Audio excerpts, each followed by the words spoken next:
First of all, I'd like to thank Glenn very, very much. And I'd like to thank Ken and everyone here for inviting us. We've only been here a short time, but we absolutely love Pensacola. We are, after our kids playing at Flounders last night for several hours, we're considering moving here.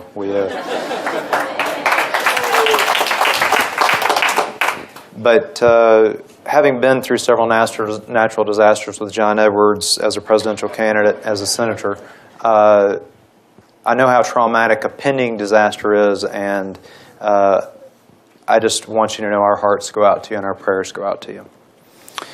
I also want to have a very special thank you to Glenn Sturm.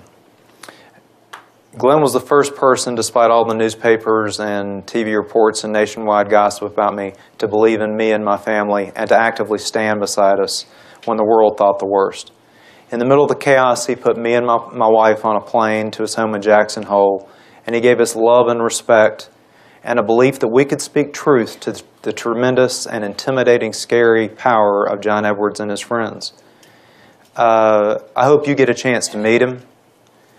I hope you have someone like him in your life. He has true courage. I'd also like to say a word of love for my wife, Sherry, sitting right here, who stood by me through it all, finding solution after solution. There's no one tougher anywhere, more beautiful, or more strong.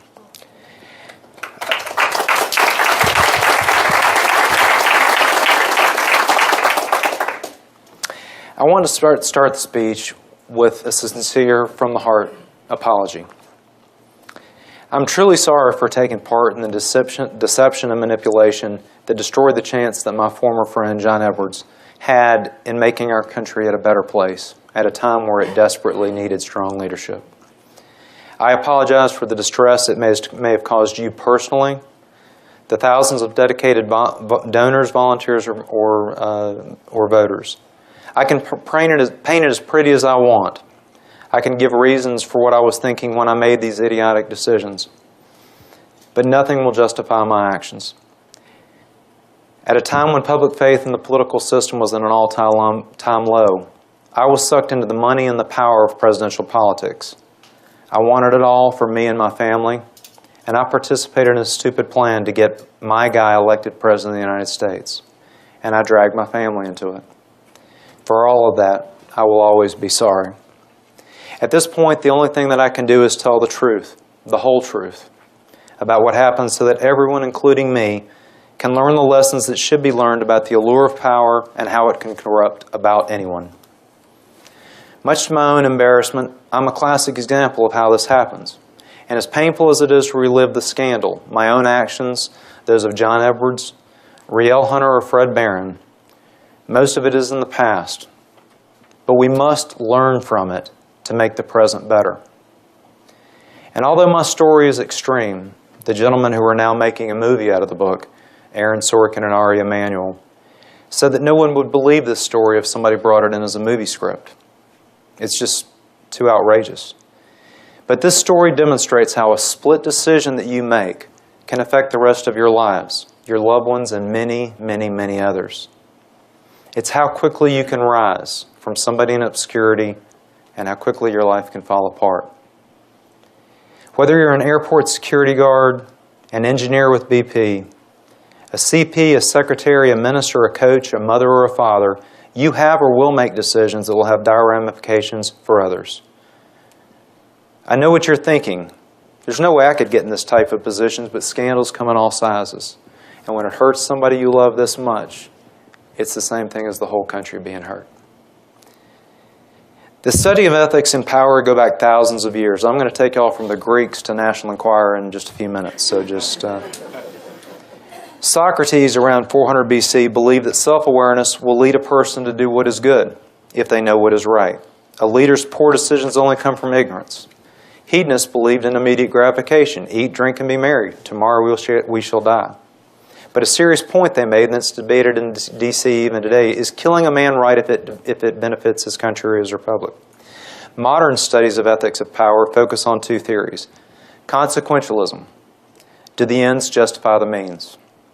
A morally right action is one that produces a good outcome for society regardless of the method. This is obviously the theory that we use to come to our conclusions. Deontological ethics, primarily Immanuel Kant, argues that for leaders to act in a morally right way, it's not the consequences of the decisions that make it right or wrong, but the motives the leader uses in arriving at their choice of action. It's basically the golden rule: do unto others as you would have them do unto you. No matter bad the income, virtue and truth are the most important factors in any leader's decision-making. Now, as much as ever, we need strong leadership. War, unemployment, poverty worldwide, biblical disasters. And if you follow the way we're selecting our leaders today in South Carolina, Illinois, across the country, the political system has turned into a sick joke where hatred and humiliation rule. So how did I get involved in this scandal? How did I get them involved in this scandal? A friend who also worked for the Edwards and loved the Edwards dearly recently wrote about this scandal in the Huffington Post. How did this happen? This is politics, American politics, where dysfunction breeds like mold after a rainstorm. Like any story, it was a slow boil. One lie built upon another action causing a reaction, fear taking over the impulse to do what is right. In my words, we just kept throwing kerosene on a fire and wondering why it didn't go out.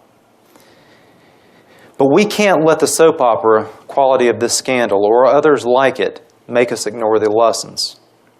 Americans and the world in general have long since given up on improving our political system. We are viewed worldwide as teenagers given the keys to the fastest car and an unlimited credit card.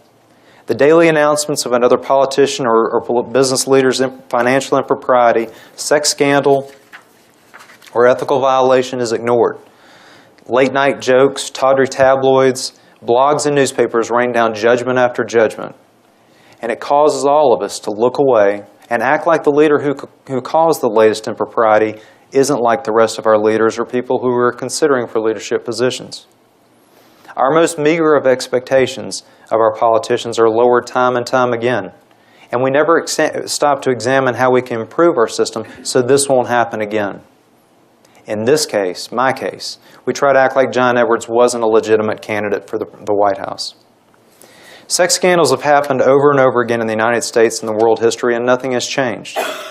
Each time we act like it's a rare occurrence, when in truth we never learned about 90% of the scandals, and that's just a low number. It didn't begin with or end with Gary Hart, Bill Clinton, John Edwards. Just this week, Representative Souder, Mark Sanford, Nevada Senator John Ensign, Mark Foley, with the Pages, the Tickler, Eric Massa, Idaho Wide Stance, Larry Craig, or the Sheriff of Wall Street, Elliot Spitzer. Just recently, just last week, former Staten Island Representative Vito Foselli, the one who resigned after they found out that he had 2 separate married families with children, has just been renominated and is the overwhelming favorite. There are tons of reported but unproven affairs. Just this week, the National Enquirer is reporting that they have proof of Obama and a woman named Vera Baker. You might laugh, but that's how it started with John Edwards. John McCain, Vicki Eisman, John Kerry, Alexander Polier, the first Bush with his appointment secretary. And these are just recent sex scandals. I can't even begin to talk about the volumes of scandals like Balago or Abramoff. Scandals aren't discovered for decades, if ever. And sadly, catching a politician isn't news anymore. So how did it happen to us? As with so many careers or businesses or athletes or candidates who have quick success, we were starstruck. I read recently, "Don't fear failure. Success ruins many more people." I've come to realize that is so true. That's why I'm here talking to you about power and ethics. In less than 9 years, I and the man I worked for went from normal, reputable people in North Carolina who no one had ever heard of, they all thought he was the psychic John Edward, to within steps of the most powerful positions and the powerful offices in the world. 3 times in 9 years. He hadn't even voted prior to that. It ended as the #1 political scandal of the decade, and it's one that will not soon be forgotten. Personally, I grew up the son of a prominent minister in the violent South of the 60s, 70s, and 80s, at a time when civil rights and equal rights, when marches, riots, sit-ins, and hatred were the societal norm and on TV nightly. My father and his contemporaries stood up for the rights of minorities and women. We had crosses burned in our yard, rocks thrown through our windows, and callers regularly threatened to rape and kill my mother. My father and his friends, leaders like Governor Terry Sanford, Julius Chambers, Dr. C. Eric Lincoln, and William Friday, lived the fight in North Carolina during these times. My father, who was a redneck, born to rednecks in western North Carolina, the first in his family to go to college, was not expected to be this type of leader, especially in a socially conservative atmosphere like the prestigious Duke Chapel, where he preached for over a decade. And ironically, to the story that I'm involved in, it's also where he had an affair that ended his brilliant career in his 40s and broke my family completely apart. Growing up around these leaders, I dreamed big, and I had great expectations of helping change the world for the better. As an adult, chasing these dreams, I completely lost my perspective. And that's what happened with Edwards and with me right behind him. In 1998, when I met him, he was a good guy, with idealism just pouring out of him. I can't tell you what a great guy he was back then. The first 5 years I worked for him, he had great potential, and at the end, politics changed him. When Sherry and I first met him, he spoke to a group of powerful trial lawyers, and he swept them off their feet. His son had just recently died in a tragic accident, and he was recovering from the death.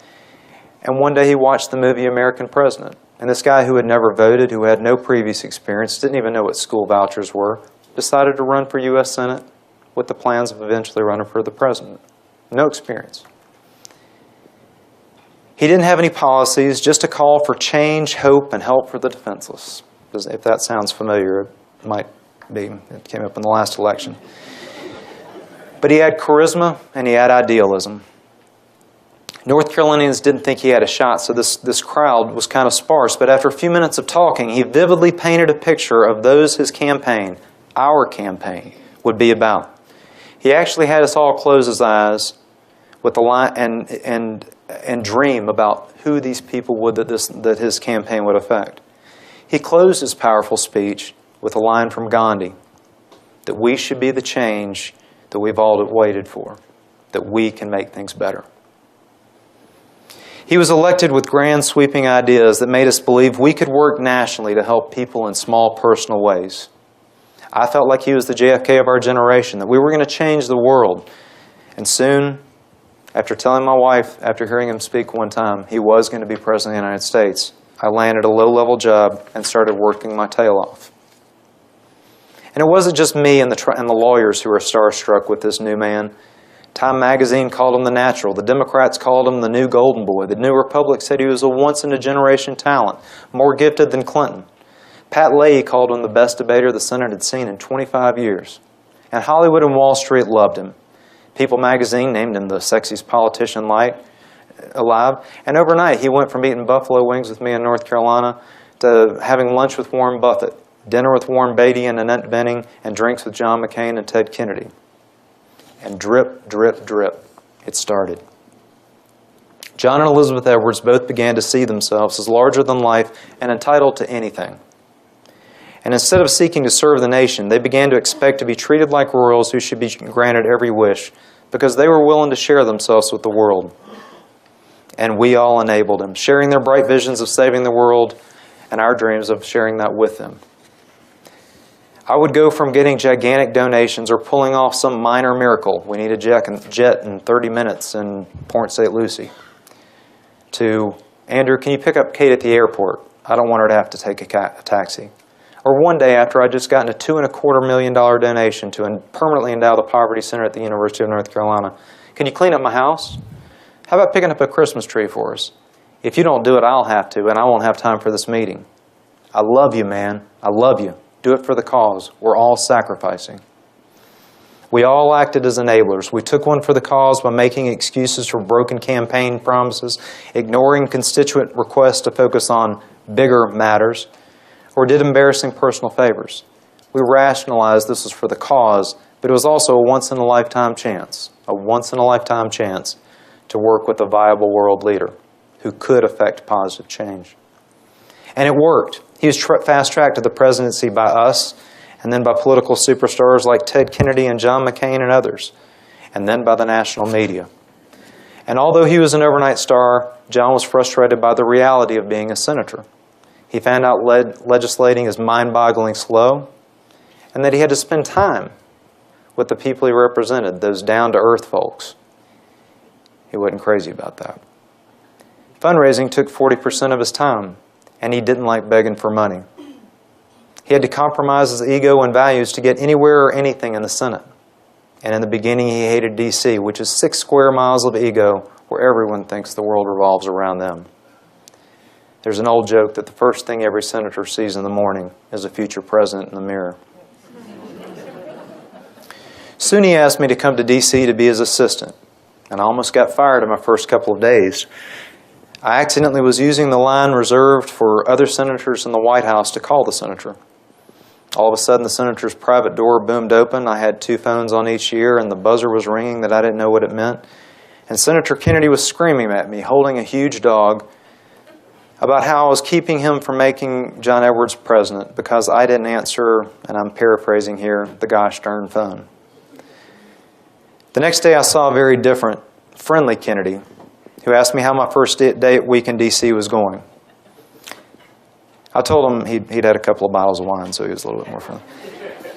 I told him I was working and sleeping, and it was hectic. He looked at me and replied, "Yeah, the media sure has changed things. Back when I got here," and I'm kind of like the grasshopper talking to the great man, and he says, "Back when I got here, it was civilized, civilized. We'd get our work done by 1 or 2, and then we'd be over at the White House." You know, my brother was the president back then. So, yes, I know that. Chasing women and drinking with the press. Long pause. It was civilized. That was my welcome to D.C. But John Edwards decided not to stay frustrated for long. He made a gigantic national impression during his powerful speech on the Clinton impeachment hearings. Soon he was seen by pundits as the perfect politician, an almost photographic memory, disciplined, charismatic, a great fundraiser, no record to attack, and he could bring the South into contention for the Democrats. And at a time when Clinton was the dominant force in D.C., Edwards had a seemingly perfect family story, which was in strong contrast to that of the Clintons. Then, in 2000, only 1.5 years after he was elected for the first time, no previous experience, Al Gore, either, depending on who you listen to, either picked him and then changed his mind, or he was a close number 2 to Lieberman for vice president. Although he passed him over for vice president, Gore, by doing so, placed him on a national stage as a presidential contender. That night, watching the returns, and especially y'all down here in Florida, the senator and I stayed up all night watching the returns, just he and I. About 2 a.m., he began talking about running if Gore lost, about us in the White House, about us helping people worldwide. It was intoxicating, and when I left at dawn, there seemed like nothing we couldn't do, except for turning to the next page. When Gore and Lieberman lost, Edwards immediately started planning a run for the presidency. When we talked about his experience, his lack of a platform, his lack of any legislative accomplishments, how crazy it was, he said he had to go for it because the door to the Oval Office rarely cracks open. And there was truth to what he said. There was little competition because there was a huge vacuum in the Democratic Party.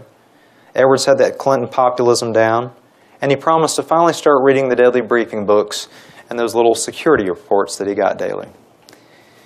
It's also important to note that with this election, the vetting of presidential candidates drastically changed in the short time he'd been in office. Before 2000, contenders had to be longtime party leaders, military leaders, or business leaders, someone who had been vetted over time. You knew what you were getting when you put these people up there. But then, as now, the public vetting was done on 30-second sound bites, 24-hour TV news shows, or political blogs. A good-looking candidate with the ability to raise money like Edwards could become a contender overnight.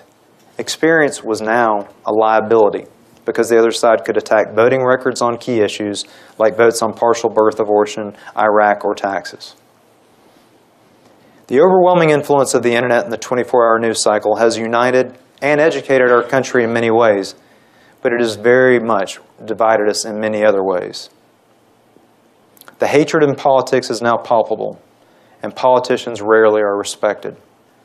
The herd mentality of the press, who can follow a supposed boy in a balloon for days and debate world issues like a wrestling match, petrifies me. One reporter says something about swine flu or a gigantic swath of oil hitting the beach on Pensacola, and the hordes of the media descend. I miss Walter Cronkite, and I miss Tim Russert. At the same time Edwards began his rise, he and I became close friends. We went to UNC basketball games, trips to the beach, and Disney with the kids. We jogged, and we logged thousands and thousands of miles from one political event to another. He became a big brother to me, and Elizabeth a big sister. He treated and called me a friend, like no other staff member, and I believed him. And presidential politics is powerful. It's almost cult-like we're being a member of the mob. It's us against them. And loyalty on the senior levels is priceless. So only a few years after being elected for the first time, Edwards ran for the presidency. In his defense, it was like he had an angel on one shoulder and a devil on the other telling him to do the same thing. The angel told him to run for the greater good, to be able to make the positive change that he had come to D.C. for. The devil whispered, money, power, attention. And so he ran for president in 2004, and he ran hard. One top senator appropriately described him as the most crudely ambitious politician he had seen in his 30-year career. He quickly took the lead in fundraising. He was the early leader in most polls. But the strong team of seasoned advisors clashed on his strategy, and he faltered and dropped. Just a month before the 2004 election returned, he had dropped to 6th or 7th place. He was sick, and he was miserable.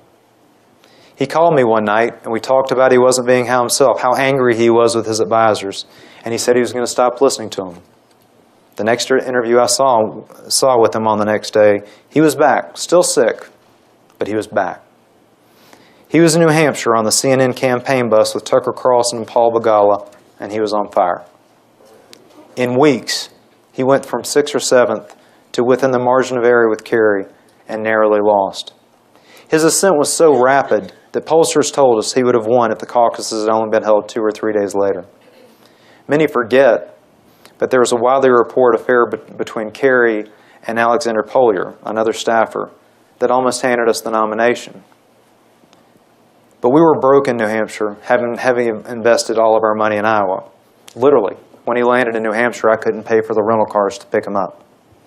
He continued to pick up second-place finishes, but eventually withdrew. He and I went to his beach house, and he immediately started plotting on how to get the vice presidential nomination. Our families were at Disney together at Chef Mickey's when John Kerry and all of his staff started calling and asking him to come up to D.C. to become his vice presidential nominee. The Magic Kingdom was quite a backdrop for this. Within months, we were in Boston accepting the nomination. And looking back, it was the high point. But it was also when Barack Obama's keynote stole the show that led to his presidency in 2008. In my opinion, Edwards and Kerry lost the 2000 election out of pure arrogance. They lost, by Ohio, 100,000 votes, a football stadium. And they left $15 million in the bank that surely would have won the election for them. It was surreal on Election Day. I and Sherry were out on a duck boat tour, one of these old World War II amphibious vehicles. He had asked me to distract him while the returns came in. Around 4 o'clock, they called us and told us we had won, and for us to rush back to Copley Plaza to celebrate. We were moving into the vice presidential mansion. So we went back and listened to Bon Jovi and The Rain with the Thousands. All of us went to dinner, the families and close friends like Glenn Sturm. We went up at announcement time and hung up with the politicians and celebrities like Christy Brinkley, Larry David, Peter, Paul, and Mary. And like 2000, we lost in a confusing long night of debatable polls and reports of voter tampering. At 4 a.m., John Kerry was unable to address the crowd that had stood out in the pouring rain all day, and he had Edwards go out to address the crowd and tell them to wait. The day after the loss, we found out that Elizabeth had cancer. So overnight, we went from sitting in Boston Harbor thinking we were moving into the vice presidential mansion to being unemployed. There's nothing like presidential politics. We had to deal with Elizabeth's illness, the loss, and whether we had a job or health insurance to take care of our kids. At Elizabeth's request, I was the only staff member that was kept on. And soon after I knew I had a job, I quickly realized that John Edwards was the most likely nominee for 2008, despite the loss and despite the fact that he was no longer a sitting senator. There was little competition. Gore and Kerry were done because they'd had their shot. Daschle was the strongest Democrat, but he was not seen as presidential fiber. Hillary and Obama were then seen as possible vice presidential nominees in 2008, but most likely as potential 2012 candidates. And the drip, drip, drip continued. The vice presidential run with the Secret Service and the personal jets and his time with the Kerrys actually made him much, much worse. As soon as he ran, he started to lose what made him special. Politics changed him. And with it, what made me believe in him and what made me love him so much. I admit that I missed many signs that I should have seen because of his rapid-fire success. He had middle-of-the-night jogs, strange calls to my cell phone from women, or towels stuck under the door of his hotel rooms. And then there was the way that he tossed aside talented, hardworking people from North Carolina who were loyal to him and helped him get elected in the first place in 1998. And brilliant national advisors like David Axelrod, who he called an idiot when he fired him, and is now Barack Obama's right-hand man. Or Juliana Smoot, who they fired and said similar things, who went on to raise $750 million. $750 million. To put that in perspective, in 2004, both candidates combined raised less than half that. Hardworking friends like Glenn, donors, and volunteers were completely ignored. When people called and who had helped him, he would say, I don't have time for their advice. I need their money. I don't have time to talk to them. So for over 2 years, from 2004 to 2006, the Edwards were treated as the first family in waiting, as they traveled the world meeting with world leaders, movie stars, and hanging out with billionaires. He even had a jacket with the number 49 for 49th president made on a leather jacket. So soon after 2004, the traits that had made him so special started to disappear, everything except for the charisma. I've often said that he had everything you could possibly want in a president, except for a platform and ethics. This new attitude led to what the staff called the 3 H's, the 30,000 square foot mansion or house, the hedge fund job, which paid him $500,000 a year for doing little for a group that opposed most of what his platform stood for, and of course the most expensive haircuts that were so widely reported. There was a 4th H dealing with Riel, but we won't talk into that. I was disappointed but not surprised when I started to figure out his affair in 2006, but I was so caught up in my own ambitions, I ignored and overlooked it. And by the time the rumors of the affair started to become public, Edwards was leading in Iowa, which has predicted 5 out of the last 7 nominees, and he was rising quickly in New Hampshire. John Edwards met Riel Hunter in early 2006 when he was doing a tour with Danny Glover with labor leaders to improve hotel wages. He and Riel slept together the first night and continue to see each other now. I never thought he had affairs until 2006. My father had suffered from an affair that broke our family apart, and I admit, I looked for it. I didn't see it. I should have. But after Riel, it's absurd for any senior staff that was around the Edwards for more than 5 minutes to say that they didn't know that something was going on. And some of these people work in high levels in the current administration. Riel is a spiritualist who believes she can foretell the future. She believes she and John's baby is a reincarnation of a Buddhist monk that died shortly before the baby was born, and that the baby is a combination of her abilities and Edwards, his charisma, and so on and so forth, and that the baby has been sent here to save the universe. Elizabeth began tracking the calls of every staffer around the Edwards, around the senator. So they used my personal cell phone to make contact with each other. After a few months, Riel told me they were sleeping together, and I became an enabler. One night he called me late from a bar to have her put on payroll. She was hired to do what she called webisodes, or a look at what a presidential campaign really is like behind the scenes. She traveled with him almost continuously until December when Elizabeth had her fired. And he became stranger and stranger. I went with him to the hospital for a procedure on one of their children. After the child was fine, he and I walked to the cafeteria for some coffee, and I suggested we call his family. He agreed, and we called his parents. Next, I suggested we call his brother, his sister, his other loved ones. He looked at me with a smirk and said, we ought to call fundraising, make some fundraising calls to top fundraisers and donors. He thought, it'll make them feel special if I call them from the hospital. It'll help them become more dedicated. I was with him as he did similar scary drop-ins at funerals just for a few minutes to make people feel that he was dedicated to them. He was scary. My relationship with Elizabeth also began to deteriorate. And I later found out that every time she got suspicious of a note, a call, anything, he blamed it on me. And because we were with each other almost all the time, it worked perfectly. Strangely, this made us close as ever. He opened up to me about his true feelings about Elizabeth and about Riel. He started to tell me way more than I wanted to know. But he was also leading in nationwide polls, and I was raising millions and millions of dollars. So I admit it was a very heady time for me. After one huge blowout screaming match with Elizabeth that canceled an event, I cleared out the VIP holding area and had a heart-to-heart with him. I told him I believed in him, that he could be a great president, and that he could affect positive change. But he had to deal with his relationship with his wife. They didn't love each other anymore. She had run all of the talented, dedicated staff off from 1998 and 2004. I had begged him to talk to her, work out something, but you can't keep canceling events to deal with your situation.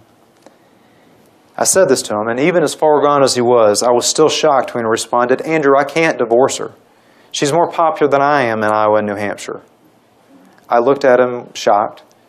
Not I love her, she's the mother of my children, but no, she's more popular than I am in Iowa. I need her to win. In the fall, things began to completely fall apart. Riel traveled with him to Africa for a humanitarian tour, and the staffer with him was floored and petrified at how obvious they carry on. When they returned, he came home, dropped his bags, and fell asleep. Unfortunately, he forgot to turn off the secret phone that Riel had purchased for him. She called, and Elizabeth answered the phone and didn't say anything. Elizabeth woke up John Edwards and told him to call her in front of her, and end the affair. Elizabeth didn't know who it was. It was just another woman, but it was only 2 months before he announced his candidacy. Immediately after that, the staffer who had gone to Africa with him talked to me and to several other staffers. Edwards heard about it, and within days at the JFK airport en route to China, Edwards fired him for being disloyal. In December, he announced his candidacy dramatically in jeans and a rolled-up work shirt from the front room of a devastated home from Katrina. Elizabeth was not with him, but Riel was. That afternoon, they came back to North Carolina to have a national campaign kickoff. I picked them up about 2 or 3 p.m., and they were already drinking. They were drinking wine out of water bottles so police wouldn't notice or think anything of it. By the end of the night, Elizabeth had noticed Riel, realized who she was, and had her fired. But the affair continued. But there were several close calls. Once, Riel overslept in his hotel room, and I got a call at 7 a.m. because 2 or 3 staffers with 2 large security guards were beating on her door. I got her out of this only to have John Edwards deny it to me 2 days, deny that it ever happened, despite the fact that he and I had spoken at least a dozen times as I fixed it. And the drip, drip, drip continued. In March, the campaign was in full swing, and around March 20th, Riel's birthday, Elizabeth cancer returned, and it was terminal. When I was with Edwards, he broke down, visibly devastated. And as he was going to be with Elizabeth, he had me call Riel and tell her that she wasn't going to be there with him to celebrate her birthday. Riel didn't care about the terminal cancer and threw a fit. Within hours of their dramatic press conference that the campaign must go on despite her cancer because the issues were so pressing and so important, they started scheming how they could maximize Elizabeth in appearances to get some much-needed press attention and money. It worked. He quickly rose up again in the polls and was doing well as summer approached. The media covers politics now like a soap opera, and the dominant theme of the 2008 campaign was the chance of a historic election of electing a minority. Whether you liked Romney, McCain, Paul, Clinton, Obama, or Edwards, Clinton and Obama received more than their share of press attention. And in politics, press coverage drives money, which drives the polls, which drives more money, which drives more press. Most people don't know this, but after the first quarter of fundraising in a presidential election, reporters stop covering candidates, even if they're the best candidates in the world. They stop covering them unless they're in the top 3 in fundraising. In May, Riel called me crying and hysterical, demanding to talk to him immediately, or she would go public. I called his body man and said I needed to speak to him, but he was in the middle of a major national interview and could not be interrupted. I got 3 or 4 more calls. She was hysterical, and she told me she was pregnant. I quickly got him on the phone. In his typical fashion, he asked me to handle this, as I always did. I told him I couldn't, and he found a place away from the interview and from Elizabeth, and he called her. He tried to get her to have an abortion, and then he tried to convince me to get her to do so. He called her derogatory names and said it couldn't be his. We later heard a rumor that at the same time, she was seeing actor Jeff Goldblum and had told him that the baby was his as well.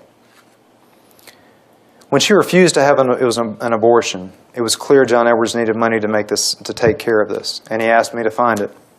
I asked some of his friends, and a wonderful woman who loves him and who happens to be one of the wealthiest women in the world, who is Jackie Kennedy's best friend, said of course. She didn't know it was for a mistress. It was only to help him and not related to the campaign.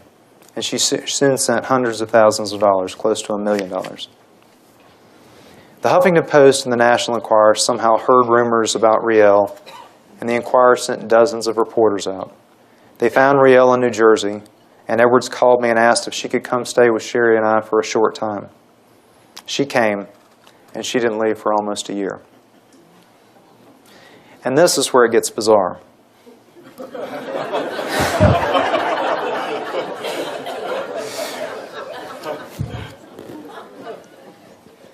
Edwards decided, since Riel was now visibly pregnant and due in a few months, for me to get a house near mine in Chapel Hill.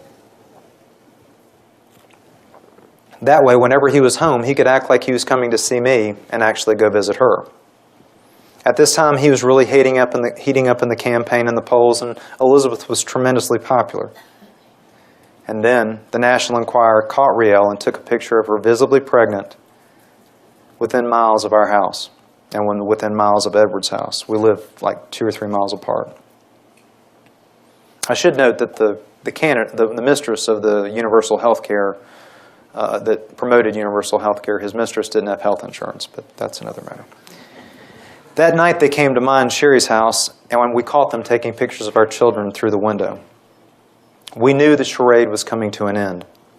And the next day while Sherry and I were in PetSmart buying a turtle aquarium, and then we went through McDonald's to get a Happy Meal for our son, Edwards asked me to claim that I was the father of the child.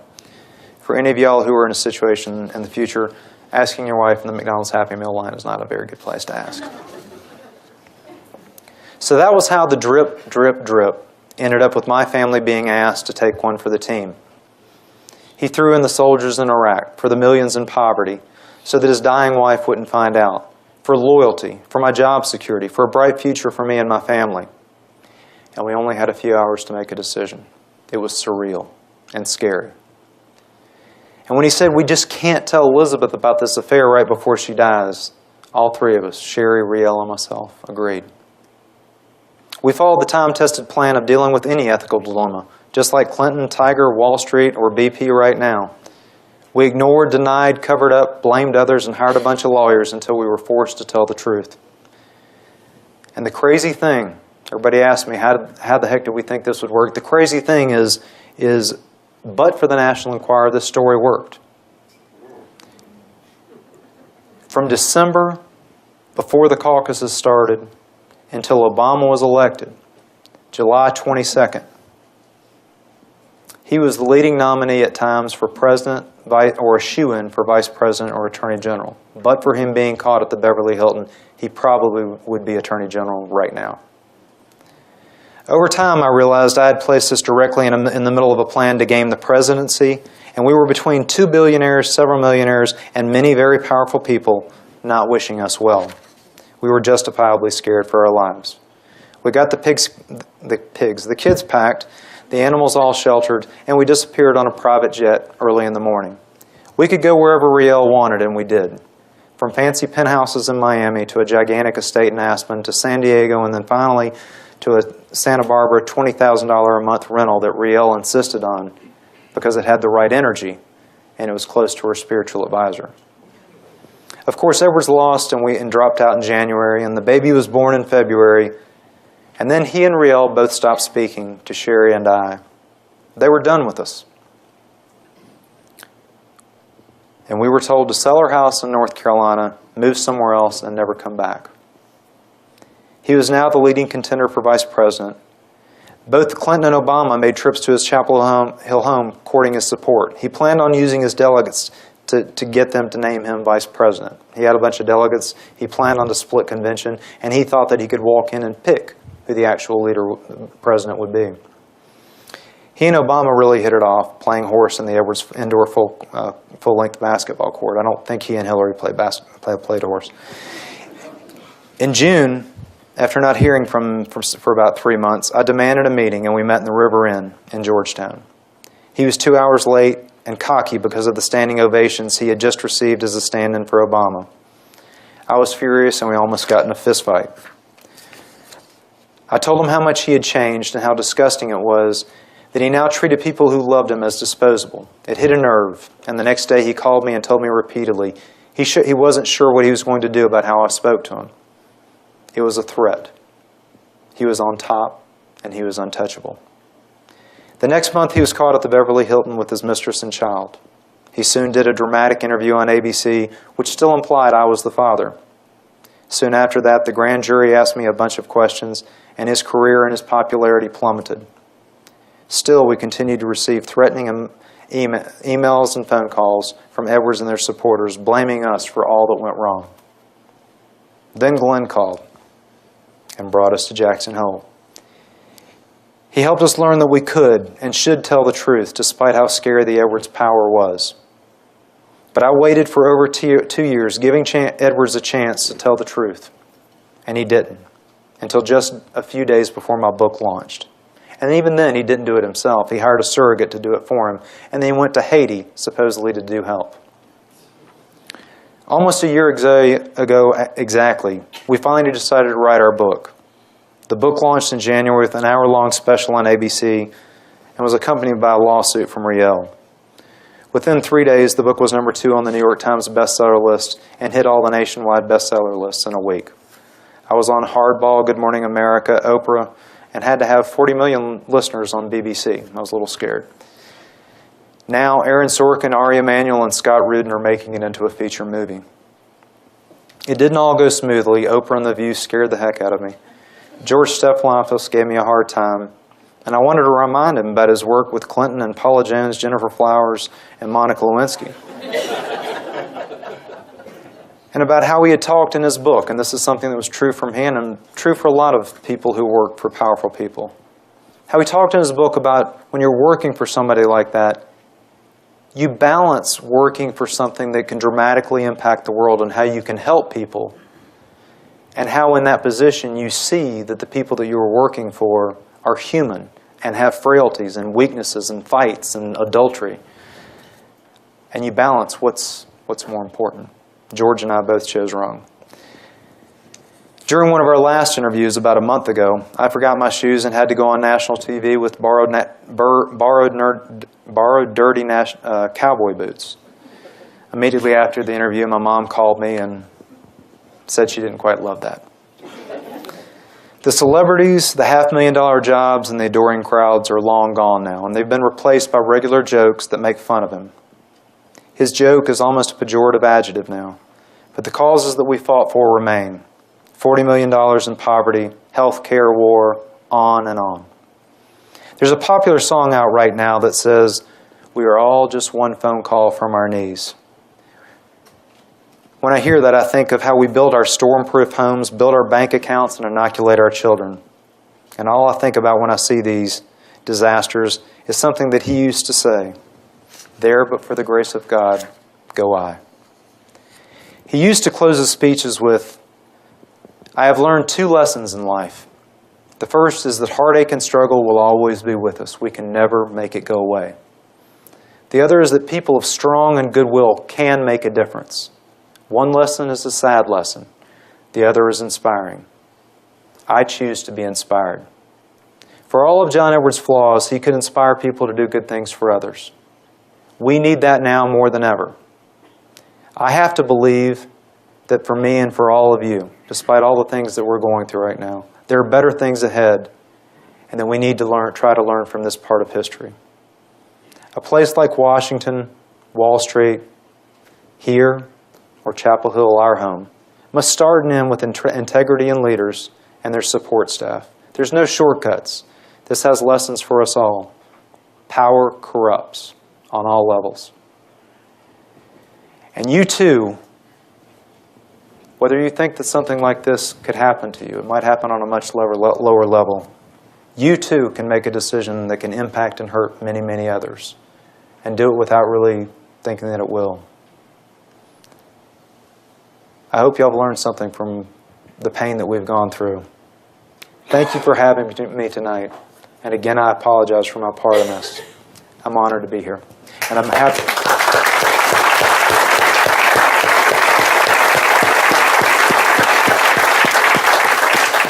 I'm happy to take any questions, harsh if you don't throw apples, about any of it. Yes, sir. Was it a split second decision, or did you have time to think about it before you make that claim?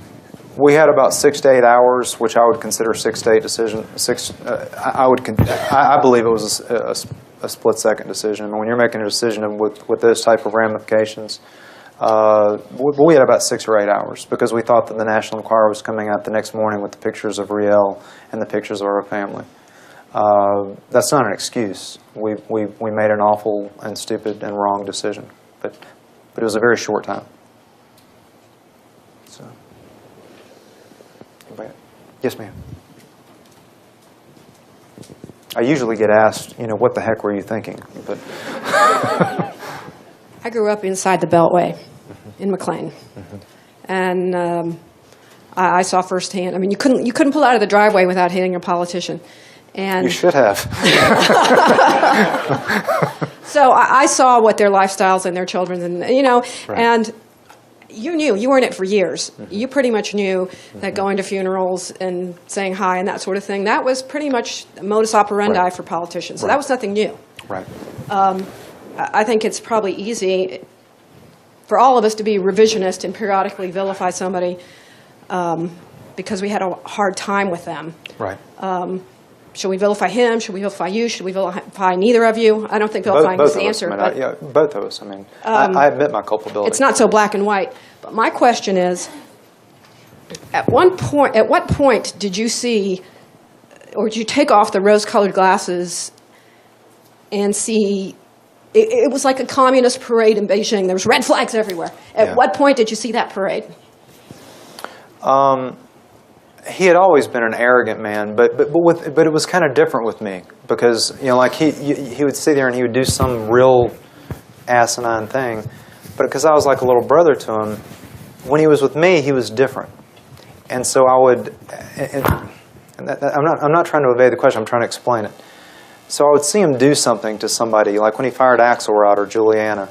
I was so angry. These were dear friends of mine, and they were brilliant people.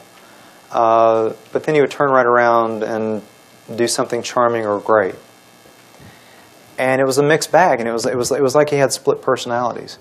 I noticed things here, and there, but that's why I use the words drip, drip, drip. It was like something would happen, and then there'd be good pauses.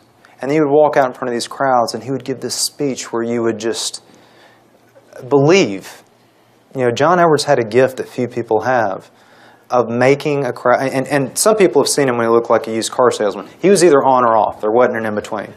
If you saw him when he was on, it was there. And so I guess what I'm saying is I saw several instances, and I admit that by 2006 I should have walked away. I should have, because I knew what was coming. But, you know, like in the book, I talk about I had a restaurant in my 20s that went bankrupt. And if you've gone bankrupt, you're petrified of going through that again. And now I've got 3 kids, 2 of them who were very sick, and a wife to support. I was desperate to hold on to this job, and I was desperate to have a future that could secure our future.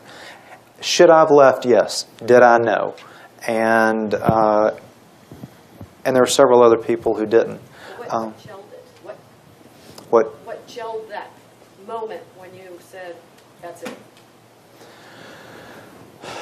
The cancer thing. The cancer thing. I mean, it was palpable. I mean, when they did a thing, you know, announcing that she had terminal cancer, and within hours they were talking about how they were going to use it to advance themselves in the polls. It was, you know. So does that answer your question? I'm not trying to excuse my actions. I'm not at all. I should have left earlier. I can paint it, but I was wrong. So does that I'm trying to, yeah. Yeah, no, I'm not trying to vilify you. I'm just curious. Okay. We Yeah. need to go on to I a wish I different could question. pinpoint one thing. I'm sorry. Yes, sir. What is your message today to business leaders, or more importantly, our youth, about maintaining ethical standards? Well, my message, you know, I'm not going to try to say that I'm the one to talk to about ethical standards. What I think that can come out of this is that there is, with, you know, the political system, with the news and the internet and everything, has so dramatically changed how we elect all our leaders, local all the way up. I think the first thing that we need to do is stop letting just people randomly decide they want to run for office. All of us, if we know somebody who is good, go after them and push, pull, drag them to run for office.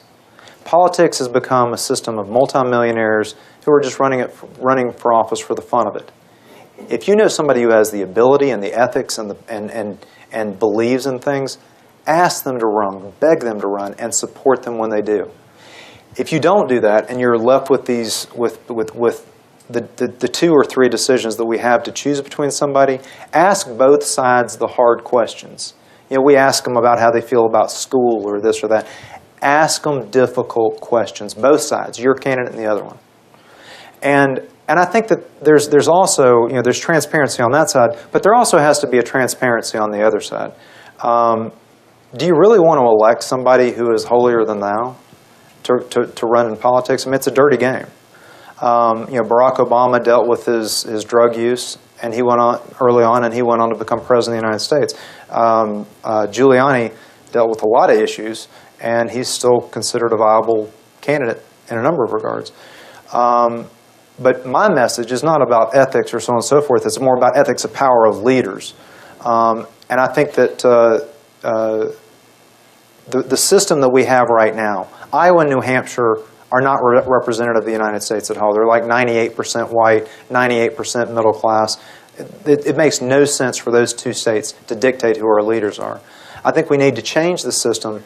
My suggestion is to change it to a regional system where lesser finance candidates can compete. You know, like if they're in a regional area and they have to travel all over the place and advertise, they can compete. And we could do it within 15 days and do it and rotate it. So like the first time it's in the southeast, next time southwest, so on and so forth. But there are several ways for us to change the political system so it makes more sense. A uniform ballot for federal elected officials. I mean, it's just absurd. And for voter fraud to have occurred the way that it did here in 2000, Ohio in 2004, it's just absurd that we haven't done something to make it better. Does that answer your question? I'm not going to pretend to answer about ethics because I'm strict ethics. Yes, sir. I'm sorry, then I'll come right here. Y'all, everybody here would know a lot more about that than me. Well, I read a lot about your background, and it's very unfortunate that your split-second decision caused you so much hurt and pain for yourself and your family. But I would like to know what is your strategy now for repairing yourself? I mean, where do you go from here? What do you do next now that you have hit that point in your life? This is going to sound kind of cheesy, and I ended up writing the book. We started writing it for our kids. We never thought anybody would buy it. We sure as heck never thought it would be on the top of the New York Times bestseller list. At the end of the book, my father died right in the middle of this. And my dad, who was the one that got me involved in the politics in the first time. And when I was in hospice, just the night before he died, there was an old sermon of his that said, that I'd never heard before, that talked about me. I always used to get jealous when I was younger that he didn't talk about me in his sermons. He talked about the other kids. And the message in the sermon was essentially, we all try to be little Jesuses. We all try to be perfect. And when none of us can be. And all that God expects you to be is to be the best you that you can be. And that's what I'm going to try to do. I'm going to be true to my wife. I'm going to be true to my kids. And I'm going to try to do the best I can every day. And if somebody asks me if I screwed up, I'm going to freely admit it. I can't do anything about the past. But I think there's a lot to be learned from what we went through. I would like to participate in election reform. And the movie that we're doing and the next book that we're doing addresses that. People don't know about soft money and how unbelievable it's a whole. There are so many things that are going on. Like there are hundreds. In the middle of what's crazy is in the middle of this time when I disappeared, I raised $3.25 million. I mean, this is while I was in hiding. It's just politics is so. People think politics are evil and corrupt. It's a lot worse than that. It's a lot worse than that. Yes, sir. I'm left with the impression, I hope mistakenly, that you think had John Edwards not been caught, he would have been a great president.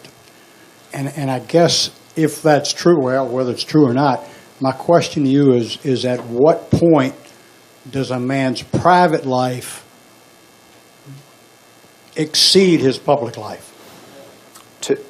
Two answers. Oh, I think that's two questions, so two answers to that. I had known, one of the things that I try to make clear in the book is the first 4 or 5 years, I worked for him for about a decade. The first 5 years I worked for him, he was an incredible man, inspiring. I loved him. Starting in 2004 with the Kerry election and a little bit before, but really after that, he dramatically changed. When the stuff with Elizabeth really flared up and I started to realize that there had been a lot of stuff that I hadn't been aware of, I realized that person that he was becoming could not be a great president. But the person that I'd worked for in the beginning, photographic memory, charisma that could lift a balloon, lift a truck. I mean, he was just, I can tell you, it was some of the highest moments of my life when we were in these rural counties in North Carolina, and he would talk to 10 or 15 people, and it was like something out of a movie. So he did have the abilities. Like that's what I say. By 2006, he had everything you could possibly want in a president, except for ethics and a platform. At the beginning, he had ethics and a platform, but he lost them. Politics changed him. So what I wanted to do was put these two pieces of the puzzle back together and make him a dang great president. It's not a perfect solution, but it was the best one I had. He was the only presidential candidate I was working on. So does that make sense? And was there a second question I didn't answer? Just given everything that's going on, not just with him, but with everybody else, and the first thing that appears to occur when a person's integrity is challenged is it's not to fight for his integrity, but to fight for the viciousness in which whoever brought the thing out In other words, to turn the tables. Right. What I did may have been wrong, but what you did by making it public knowledge is worse. Right. I don't disagree with that. The only thing that I would say to you is, and this is not now, but what our thinking then was, when they asked us to do this, they convinced us that they had evidence that every other viable presidential candidate had similar scandals. And so the argument that was made to us by Edwards and a few others was that it was either our candidate with a scandal or the other one with scandals. And since then, almost all of them have come out. And, you know, when you've spent 10 years and so, I'm not saying it makes, but politics in D.C. is rampant with scandals. And you just hope that you're, as much as I despise John Edwards by 2006, 2007 personally, I violently believed in the causes he espoused. And he was that representative. You know, I mean, I was truly touched by some of the education programs that we did, adopting high schools of dirt poor kids, the poverty tour that, you know, took up on what Bobby Kennedy did and LBJ did. I wanted to make those things continue, and I wanted to be a part of it, but it wasn't right. Time for one more question. Yes, sir. Back there in the back. Thank you very much. I'm sorry, you probably covered this, and I probably missed it, but when you admitted paternity, did you volunteer or were you asked? And if you were asked, what kind of pressure was put upon you? I should have my wife take that, but she might throw something at me. No, we were at PetSmart buying a turtle aquarium and then going through the Happy McDonald's meal line for our kids when we were asked. And John Edwards is one of the most convincing people you'll ever want to meet. And he made all the arguments, good versus evil, so on and so forth. But the closing argument was that my wife is about to die of cancer within the next several weeks. And we can't let this be on the front page of every newspaper as she dies. And after he said that, we all agreed. It was about a 6 or 8 hour period from the initial thing to then. So we were asked, begged, cajoled. But that doesn't make it better. We made a stupid decision. I keep saying that. But so I can take one more, or it's up to y'all. Whatever. All right. This time really is the last one. Yeah, okay. All right. Yes, ma'am. I think you addressed some of this about some of the reform you'd like to see and how things are done. But would you talk a little more about how you sort of commented about, you know, power corrupting? So short of, you know, the obvious act of raising our children to know more.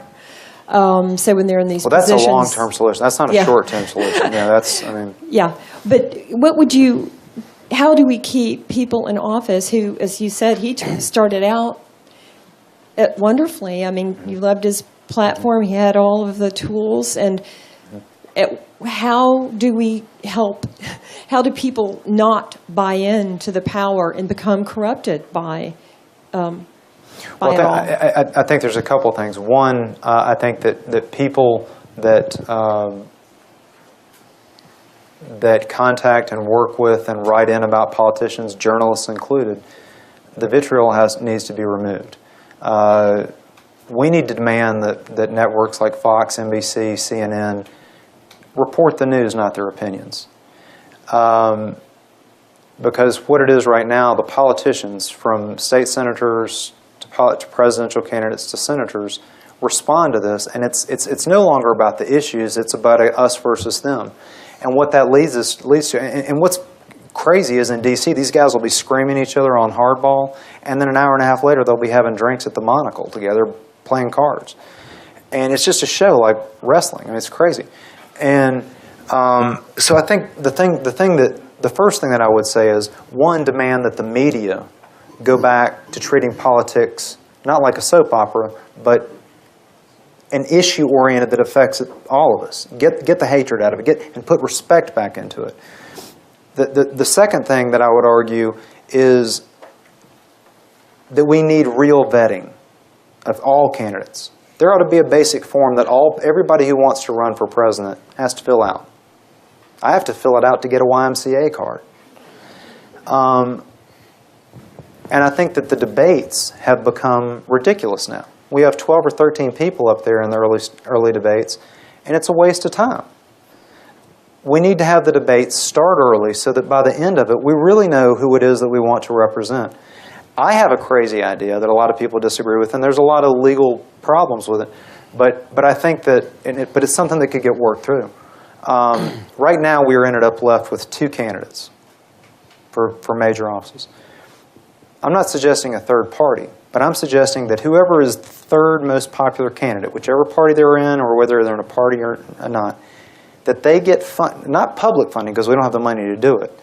And I know this is crazy and people are going to...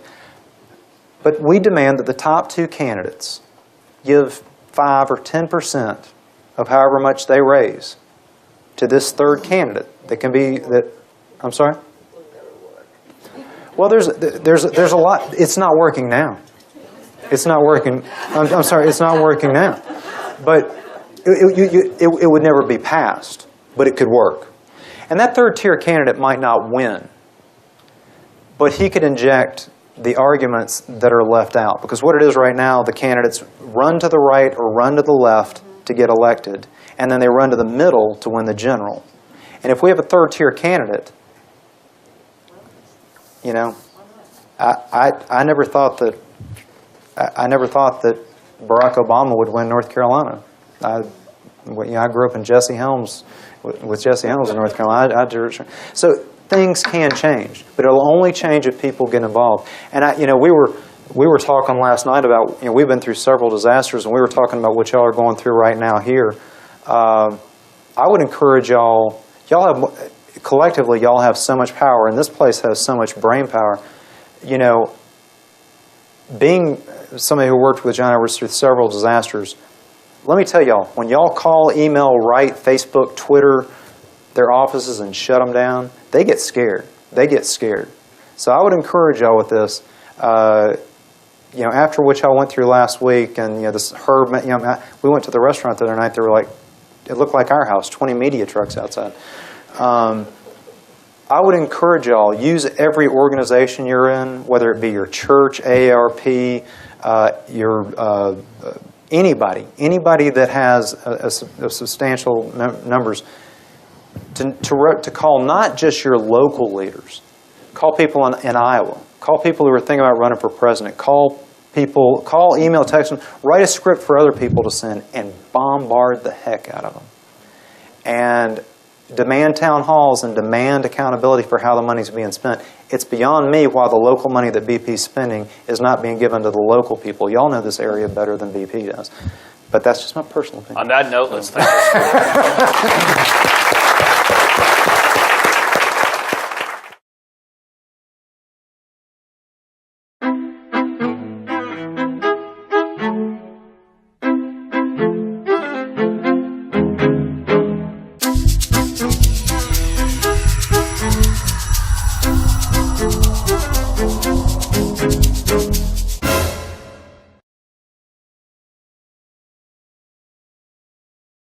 First of all, I'd like to thank Glenn very, very much.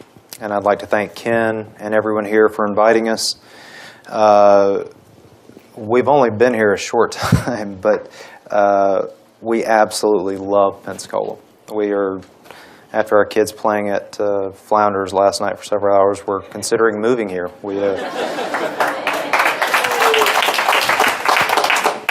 But having been through several natural disasters with John Edwards as a presidential candidate, as a senator, I know how traumatic a pending disaster is, and I just want you to know our hearts go out to you and our prayers go out to you.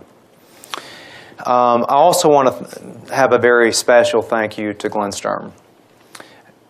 Glenn was the first person, despite all the newspapers and TV reports and nationwide gossip about me, to believe in me and my family and to actively stand beside us when the world thought the worst. In the middle of the chaos, he put me and my wife on a plane to his home in Jackson Hole, and he gave us love and respect and a belief that we could speak truth to the tremendous and intimidating, scary power of John Edwards and his friends. I hope you get a chance to meet him. I hope you have someone like him in your life. He has true courage. I'd also like to say a word of love for my wife, Sherry, sitting right here, who stood by me through it all, finding solution after solution. There's no one tougher anywhere, more beautiful, or more strong.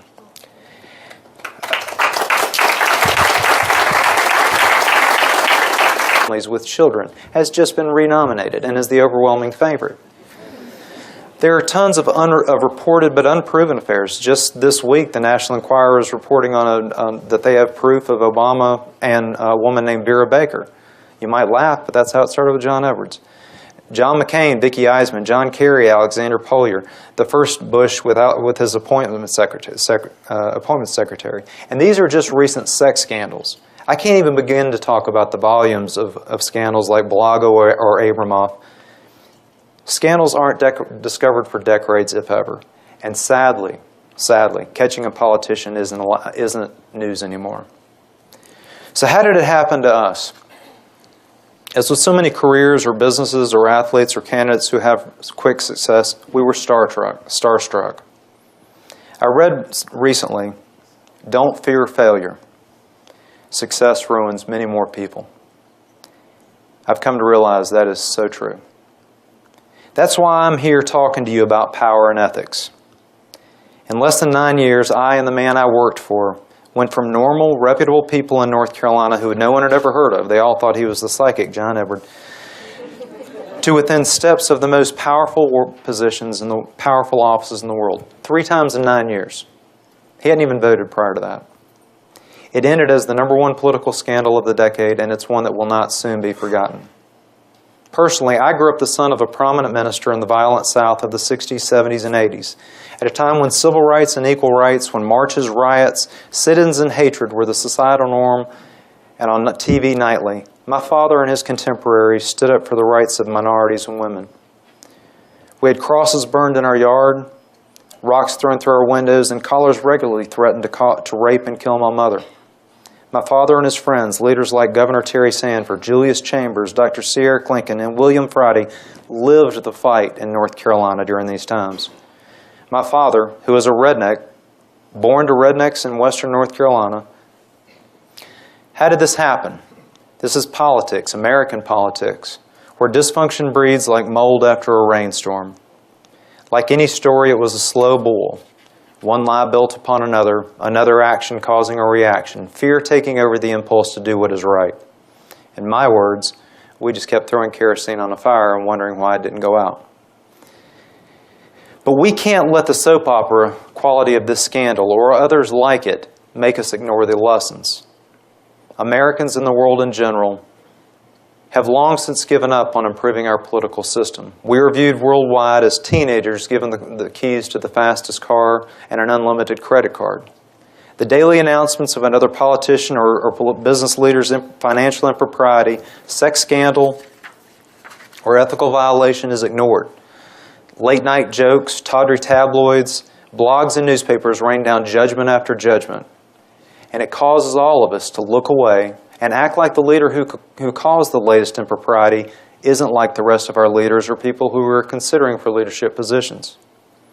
Our most meager of expectations of our politicians are lowered time and time again, and we never stop to examine how we can improve our system so this won't happen again.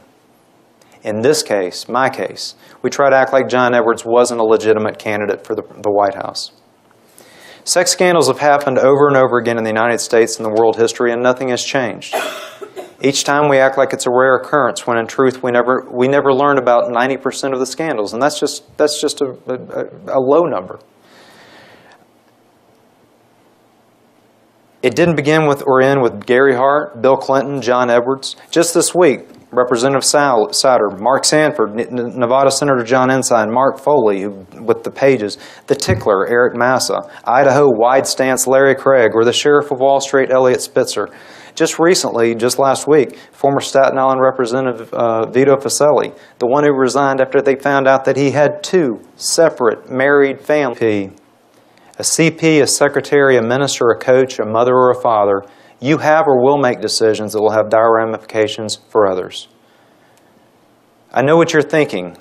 There's no way I could get in this type of positions, but scandals come in all sizes. And when it hurts somebody you love this much, it's the same thing as the whole country being hurt. The study of ethics and power go back thousands of years. I'm going to take you all from the Greeks to National Enquirer in just a few minutes. So just Socrates, around 400 BC, believed that self-awareness will lead a person to do what is good if they know what is right. A leader's poor decisions only come from ignorance. Hedonists believed in immediate gratification. Eat, drink, and be merry. Tomorrow we shall die. But a serious point they made, and it's debated in D.C. even today, is killing a man right if it benefits his country or his republic. Modern studies of ethics of power focus on 2 theories. Consequentialism. Do the ends justify the means? A morally right action is one that produces a good outcome for society regardless of the method. This is obviously the theory that we use to come to our conclusions. Deontological ethics, primarily Immanuel Kant, argues that for leaders to act in a morally right way, it's not the consequences of the decisions that make it right or wrong, but the motives the leader uses in arriving at their choice of action. It's basically the good golden rule: do unto others as you would have them do unto you. No matter bad the income, virtue and truth are the most important factors in any leader's decision-making. Now, as much as ever, we need strong leadership. War, unemployment, poverty worldwide, biblical disasters. And if you follow the way we're selecting our leaders today, in South Carolina, Illinois, across the country, the political system has turned into a sick joke where hatred and humiliation rule. So how did I get involved in this scandal? How did I get them involved in this scandal? A friend who also worked for the Edwards and loved the Edwards dearly recently wrote about this scandal in the Huffington Post. I want to start the speech with a sincere, from the heart apology. I'm truly sorry for taking part in the deception and manipulation that destroyed the chance that my former friend John Edwards had in making our country a better place at a time where it desperately needed strong leadership. I apologize for the distress it may have caused you personally, the thousands of dedicated donors, volunteers, or voters. I can paint it as pretty as I want. I can give reasons for what I was thinking when I made these idiotic decisions. But nothing will justify my actions. At a time when public faith in the political system was at an all-time low, I was sucked into the money and the power of presidential politics. I wanted it all for me and my family, and I participated in a stupid plan to get my guy elected President of the United States, and I dragged my family into it. For all of that, I will always be sorry. At this point, the only thing that I can do is tell the truth, the whole truth, about what happened so that everyone, including me, can learn the lessons that should be learned about the allure of power and how it can corrupt about anyone. Much to my own embarrassment, I'm a classic example of how this happens. And as painful as it is to relive the scandal, my own actions, those of John Edwards, Riel Hunter, or Fred Barron, most of it is in the past. But we must learn from it to make the present better.